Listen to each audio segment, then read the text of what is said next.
So we have had unusually good germination rates this year with many of our tomato seedlings, and it is time to thin the seedlings. And in my case, I want to preserve all of them, so I'm going to be upplanting them. To thin them, you could simply come in here and pinch off the weakest or the most lackluster looking ones.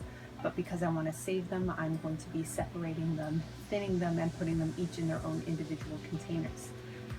You know it is time to do this when you begin to have roots coming out of the base of the container, when the underside of the leaves begins to turn somewhat purple in color.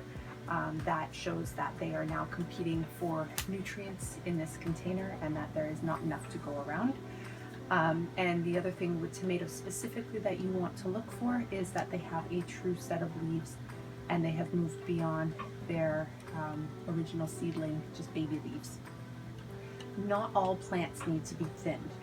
Some plants like Swiss chard, for instance, can actually do quite well in a denser sown situation, and you can break it off into clumps if your container is too small, but you do not need to have one plant per container.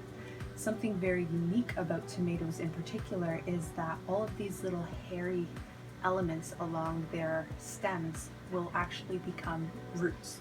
So you can plant the leggy ones. In our case, these are still quite sturdy, but they are getting leggy because they are competing.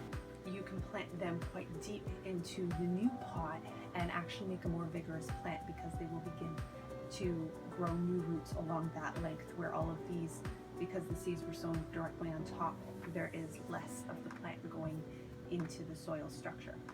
So I'm going to start, I have my pre-moistened potting mix here, which comes with fertilizer already built into it, so that will also help aid in the nutrient deficiency. I'm therefore not going to be adding anything additional to it.